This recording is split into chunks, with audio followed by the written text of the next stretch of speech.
Hi friends, welcome to Universe Classes. स्वागत है आपका आज यूनिवर्स क्लासेज में। तो कैसे आप सभी? हम उम्मीद करते हैं कि आप शानदार होंगे और जहां भी होंगे सुरक्षित होंगे और पढ़ाई खूब चाँप के कर रहे होंगे।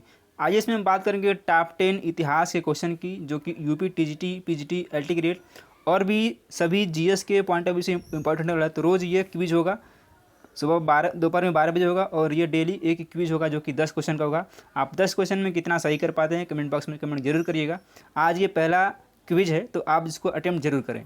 चलिए देखते हैं। और ये चुनिंदा प्रश्न होंगे जो कि इंपॉर्टेंट होंगे और यहाँ से डायरेक्टली आपको क्वेश्चन देखने को मिलेंगे हर एक एग्जाम में, खास करके टीजीटी और पीजीटी के लिए। प्रयाग स्तंभ अभिलेख के अनुसार निम्न में से किस प्रकार का व्यवहार समुद्रगुप्त द्वारा दक्षिण भारत के राजाओं के साथ किया गया था?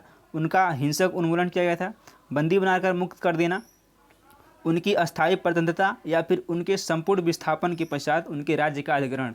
तो जो प्रयाग स्तंभ अभिलेख के अनुसार समुद्रगुप्त द्वारा क्या किया गया था? बंदी बनाकर उनको फिर से मुक्त कर दिया गया था। बी ऑप्शन इसका करेक्ट हो जाएगा। चलिए अगला प्रश्न हो गया। इसमें व्याख्या नहीं करेंगे, खाली क्वेश्चन को क्विज के अनुसार लेंगे। उत्तर वैदिक काल में विभाजन का आधार क्या था? वर्ण व्यवस्था, श्रम विभाजन, आश्रम व्यवस्था, या फिर उपरोक्त सभी? तो उत्तर वैदिक काल में जो विभाजन का आधार था वो था वर्ण व्यवस्था। ए ऑप्शन करेक्ट हो जाएगा। अशोक के धम्म का केंद्र बिंदु क्या था? अहिंसा, धर्म सहिष्णुता, अष्टांगिक मार्ग, या फिर मध्यम मार्ग? तो अशोक के धम्म का जो केंद्र बिंदु था वो था अहिंसा। ए ऑप्शन करेक्ट है। शिवाजी का प्रशासन था कैसा था? निरंकुश प्रशासन, निरंकुश लोक हितकारी, सैन्य प्रधान, या फिर निरंकुश राजतंत्र? तो क्या था? निरंकुश लोक हितकारी था। बी ऑप्शन इसका करेक्ट हो जाएगा। प्रथम आंग्ल मराठा युद्ध की समाप्ति कब हुई थी? तलेगांव की संधि से, बड़गांव की संधि से, सालबाई की संधि से, या फिर वसीन की संधि से? तो प्रथम आंग्ल मराठा युद्ध सालबाई की संधि से समाप्त हुई थी। और प्रथम आंग्ल मराठा युद्ध कब हुआ था? आप कमेंट बॉक्स में कमेंट करेंगे। निम्नलिखित में से कौन सा कथन ऋग्वैदिक स्त्रियों के विषय में सही नहीं है? वे सभा की कार्यवाही में भाग लेती थीं, वे यज्ञ का अनुष्ठान करती थीं, वे युद्धों में सक्रिय भाग लेती थीं, या फिर डी उनका विवाह यौनारंभ से पूर्व हो जाता था? तो क्या था? डी ऑप्शन इसका करेक्ट है। उनका विवाह यौनारंभ से पूर्व हो जाता था। ये बिल्कुल गलत है। अगला प्रश्न लिख लें। परवर्ती हड़प्पाकालीन कथा वस्तु के साथ चित्रित दूसरा मृदवांड मिला है, ये कहाँ से मिला ये आपको बताना है। तो आइए देखते हैं। ए रोपण, बी भगवानपुरा, सी बनावली, या फिर डी दौलतपुर? तो ये मिला है भगवानपुरा से। बी ऑप्शन करेक्ट है। जिस जैन ग्रंथ में तीर्थंकरों के जीवन चरित्र है उनका नाम क्या? यानी कि जिस जैन ग्रंथ में तीर्थंकरों का जीवन का चित्रण किया गया है उसका नाम क्या है? भगवती सूत्र, आदि पुराण, कल्पसूत्र, या फिर उवासदगसाओ? तो किसमें क्या है? ये आपका है भगवती सूत्र। ए ऑप्शन करेक्ट है। निर्वसित यानी कि वर्जित और अनिर्वसित अवर्जित शूद्रों का उल्लेख हुआ है यास्क के निरुक्त में, पाणिनि की अष्टाध्यायी में, कौटिल्य के अर्थशास्त्र में, या फिर विभक्ति में से कोई में कहीं नहीं? तो हुआ है पाणिनि के अष्टाध्यायी में। बी ऑप्शन करेक्ट है। Last question. निम्न में से किस एक स्थल से जंगली तथा बोई जाने वाली दोनों प्रकार की धान की प्रजातियों के प्राचीनतम साक्ष्य मिले हैं? ये कहाँ से मिले हैं? आदमगढ़ से, आहार से, बागोर से, या फिर बेलन से? तो ये मिले हैं आपके बेलन से। डी ऑप्शन करेक्ट है। ये रहे 10 क्वेश्चन, जो कि 10 क्वेश्चन आपने कितने किए हैं सही करके कमेंट बॉक्स में कमेंट करिए। ये क्विज आपको डेली मिलेगा 12 बजे। तो चलिए अपना ख्याल रखिए और पढ़ते रहिए, जहाँ भी रहिए हंसते रहिए, मुस्कुराते रहिए। धन्यवाद। Hi friends, welcome to Universe Classes. स्वागत है आपका आज यूनिवर्स क्लासेज में। तो कैसे आप सभी? हम उम्मीद करते हैं कि आप अच्छे होंगे और जहाँ भी होंगे आप सुरक्षित होंगे और अपनी पढ़ाई कंटिन्यू अच्छे तरीके से करेंगे। चलिए इसमें बात करेंगे हम टीजीटी, पीजीटी, एलटी ग्रेड और बीपीएससी यूपीएससी सभी एग्जाम्स के लिए इतिहास के टॉप 10 क्विज की, जो कि काफ़ी इंपॉर्टेंट क्वेश्चन है और इस तरह के क्वेश्चन आपको एज ए टीज एग्जाम में देखने को मिल सकते हैं।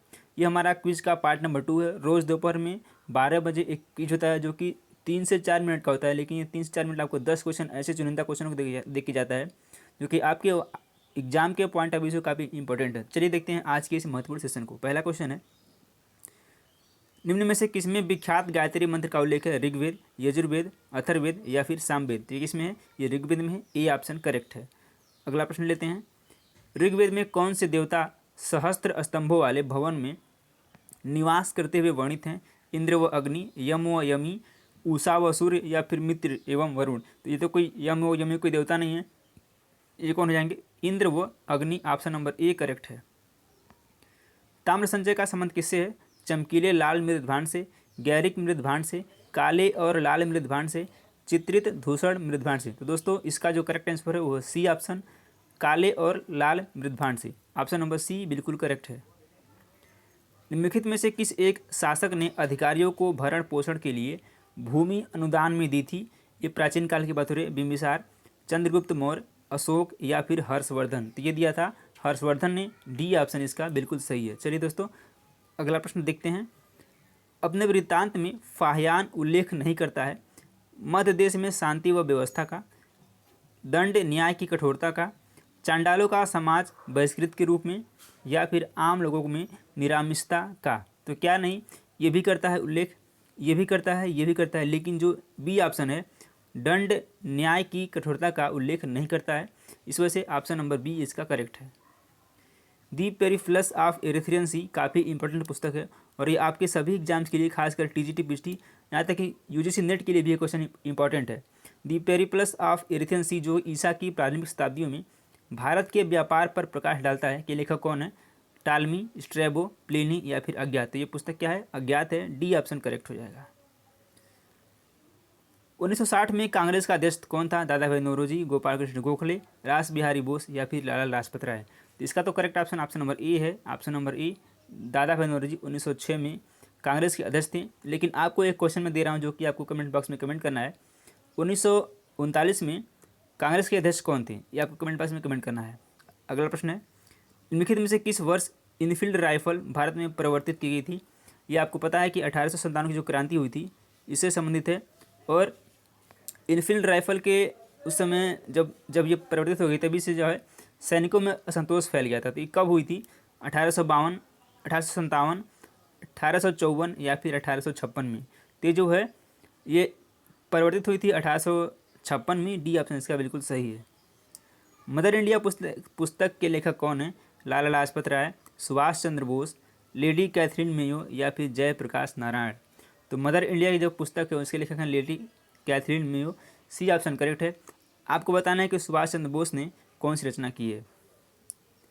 अखिल भारतीय किसान सभा की स्थापना हुई थी 1919, 1926, 1936 या फिर 1939? ये हुई थी 1936 में। सी ऑप्शन से बिल्कुल करेक्ट है। 1919 में क्या हुआ था और 1939 में क्या था? तो 1919 में जलियांवाला बाग हत्याकांड हुआ था, आपको ये बताना है। लेकिन मैंने तो बता दिया कि कब हुआ था, आपको डेट बताना है कि कब जलियांवाला बाग हत्याकांड हुआ था। तो ये रहे 10 क्वेश्चन क्यूज के रूप में। आपने कितना इसमें सही किया आप कमेंट बॉक्स में कमेंट करेंगे। फिर मिलते हैं, तब तक के लिए नमस्कार, जय हिंद।